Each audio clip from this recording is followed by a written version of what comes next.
Giannis scores 54 points. That is a season high for anyone in the NBA this year. But Haliburton and the Pacers, they rally for the 126-124 win over the Bucks. Entertaining finish, entertaining game because the Pacers were playing. Yeah, exactly. A wild finish, and the Pacers are going to put up points, and the opponents they play against are also going to put up points. But yeah, this was a pretty fun one.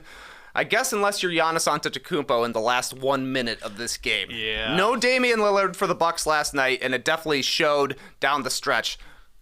Brook Lopez, Chris Middleton missed pretty wide open threes at one point. Middleton had a tough one in the fourth quarter, had a layup that would have been a tough finish that he missed, and then missed the game-tying three as well in this one. But 2 turnovers for Giannis in the final minute of this game. A pass to maybe Brook Lopez. It sailed over his head. It was head. very tall for a Brook Lopez pass, but also there was nobody in the corner, so I don't know exactly who he was going to. A bad pass. Then the next possession down, Giannis tries to take Ben Mathurin off the dribble.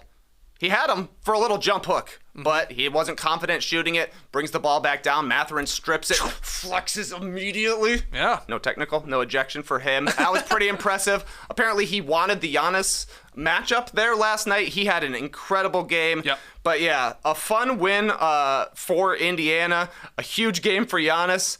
Turnovers at the end, though. This was a nice game. Pacers are a pretty tough matchup for the Bucks, considering how fast they play, how many three-pointers they get up. They just looked a lot more athletic than a Bucks team that's looking pretty old. Yeah, this game was the perfect example of why the Pacers do need to be on your League Pass must-watch list, because they roar out to an 18-point lead early in this one. They could not stop missing threes early in the game. Of course, they give it all back, and then suddenly they're down 10 in the fourth quarter, and then we get this back-and-forth affair at the end. Haliburton hit a huge three with about 1:30 to go to give them the lead, until we got into those 2 Giannis turnovers, and then Middleton did have a chance, and that was a pretty good look there, all things considered, but he missed on that. But they are fun to watch, this Pacers team. Tyrese Haliburton, 29 points, 10 assists in this one. He is averaging 26 points per game, nearly 12 assists per game. He's shooting 50% from the field, 40% from 3, and 94% from the line. He's the first player in NBA history to average 20 points per game and 10 assists per game with the old 50, 40, 90, those type of splits through 8 games here early in the year. He's on the MVP tracker. He should be. He's like 5th spot right now, but those are incredible numbers, and they're winning, 6-3 here. And he was like, anytime he plays, the Pacers feel pretty good about their chances of being in the game or winning it. He's playing at that level right now. Yeah, it's always going to be a track meet with this team, but they've got a good anchor at the track meet. Is that a fair running analogy, Skeets? You would know better than me. No, absolutely. Yeah, we're talking 4x100. Yeah, you got the anchor. Yeah. They're a 4x100 kind of team. Maybe a 4x2. I'm not quite sure. But 6-3 so far. Best offense in the league. Second in pace. This is probably their best win so far of the season over the Bucks, even though they've been struggling to start out. Also beat the Cavs earlier this year, but that's another good win. A team that they're probably going to be competing with in the standings. But yeah, the Pacers, they look good and they look fun, and Haliburton is just like the real deal. He's, probably a top 10 shooter in the league. Easily a top 5 passer in the league. Easily. That's a good place to start for a fast offense. The Pacers lead the Central Division right now. Yes, we are the only podcast in the world that gives a damn about divisions. They're 6-3. And just like before we move on here, you said it, the defensive plays he had at the end, that strip on Giannis Mathurin, 26 points, 11 rebounds.